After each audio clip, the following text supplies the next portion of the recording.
Hey everybody, this is Joe from the Northeastern Native Plant Digest, and today I'm going to talk about one of my very favorite native perennials, the Rattlesnake Master.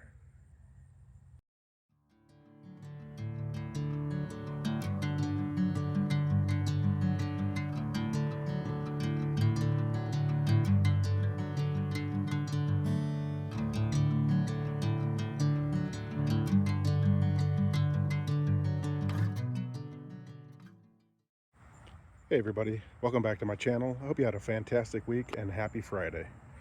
So a few years ago I did a video where I sowed some Rattlesnake Master seeds, and I was trying to germinate them. Well, long story short, that didn't really go that great. In fact, none of them actually sprouted. So what I ended up doing was finding some live plants on a native plant nursery online, and I bought 3 Rattlesnake Master plants. And that was, I think, probably 2.5 years ago. During that time, they've established themselves in my little micro prairie here that I got going on, and they've actually spread. So I wanted to talk to you a little bit today about Rattlesnake Master and why it's one of my favorite plants. First of all, if you go over the natural range of Rattlesnake Master, it's actually not a very common plant in Ohio. It's mostly in some of the western counties. It's mostly a Midwest plant. It was typically found in your tall prairie grasslands. It grew alongside big blue stem, prairie dropseed, cup plant, compass plant, just to name a few. And just like those plants, this is actually kind of can be a kind of a tall plant. It's not the tallest plant I've seen, but it can get to be 4, maybe 5 feet tall. And also, like a lot of those other prairie plants, it's known to have a very fibrous and deep penetrating root system. In fact, this gets a taproot on it that can go down to around 5 feet. And what that did, a lot of those plants that grew in the prairie had deep root systems, and a couple of things that it did was help them preserve themselves during severe droughts, and then also when prairie fires would burn across the prairie, it would also help them stay alive, and they could survive those fires and those drought conditions. Now, as far as a garden plant, I actually really like this plant for several reasons. And going back to its native range, it actually can survive from zones 3 to 8. So it has a pretty wide range as far as temperatures, and it's not particular about soil. It can handle clay and drought, dry, full sun conditions. Now, some of the reasons that I wanted to have some into my garden, not just for the fact that it is a wonderful pollinator plant, but it also has some nice features that stand out to me in the garden. For one thing, and I think it has 4 seasons of interest too. Some of that, starting off, is with the foliage. You see this has a nice kind of silvery blue foliage. It looks like a yucca plant, and its species name is yuccifolium, which means kind of yucca-like leaves. And they're very tough. They're very tough. So it has this nice stalk that comes up, and then you get this really beautiful cluster of flowers here. When I first saw this, I kind of mistakenly kind of assumed that it might be in the thistle family, but it's really not in the thistle. It's not in the thistle family at all. It's actually in the carrot family. So think of carrots, think of fennel, dill, golden Alexander.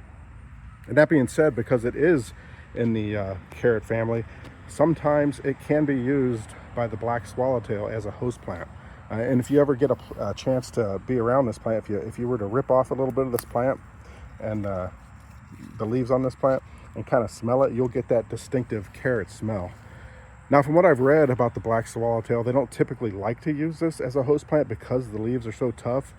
They prefer, the fennel, the dill, and the golden Alexander. But you might occasionally get lucky enough to find a black swallowtail on this. I've seen black swallowtails flying around my yard this year. I haven't really checked to see if they've laid any eggs on here. I'm assuming they haven't.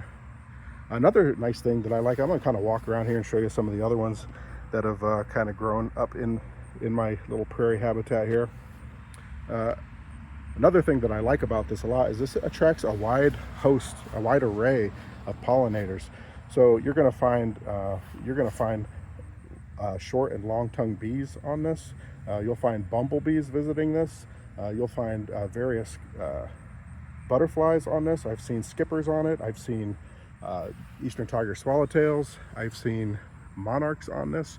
And one of the reasons it's good for those bigger butterflies is because it has a really nice landing surface on here. You know, another plant they really like a lot, I've noticed this year and previous years, is my cup plant. I'm going to do a video on that too. The eastern tiger swallowtails really like that. These are some of my daisies, my native sunflowers coming in. They just started blooming. But I love the look of these flower clusters. Now, another thing that I like about them is I like to leave them stand in the fall.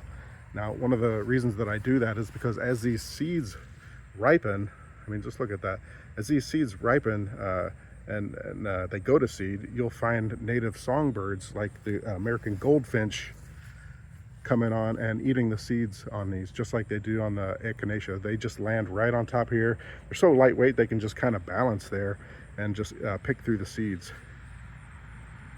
So this plant has a lot of interest for me, not just from the beauty of the foliage and the flowers, but just for the variety of pollinators that it attracts to it.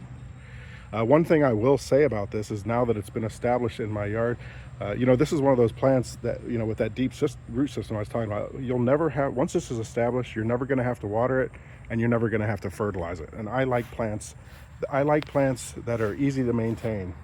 That being said, they do and will spread by seed. Like I said, I started out with 3 plants, and as you can see, there's a lot more than 3 in my yard. But just look at that. They have a lot of architectural interest in the garden. They add some height, they add some color, they add some winter interest too. These seed pods and stalks turn brown, so you get a lot of winter interest too. But if you know, just the caveat of them spreading, so you want to catch them early. If you want to get rid of them, just catch them early. Or if you want to transplant them, try to catch them as early as you possibly can, because with that deep taproot, it's going to be almost impossible to dig them up and move them when they get established. All right, so here's our wild senna's in bloom. I love this plant.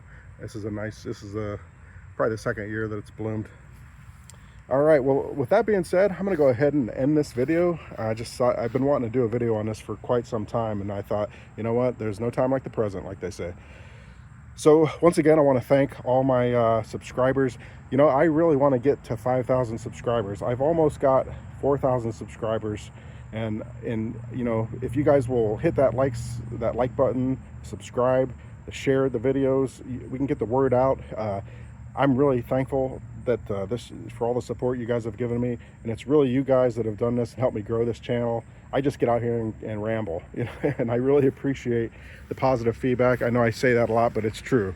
I appreciate all the positive feedback and everything you guys have done to support this channel, and I know we're all making a difference together. With that being said, and you know what, I actually just realized I forgot to wear my new microphone system. I'm not used to wearing it yet because that car just went by. So please forgive me for that. I'll be wearing it from now on. Anyway, have a great day, have a great weekend, and get out there and plant some native plants. Talk to you later. Bye.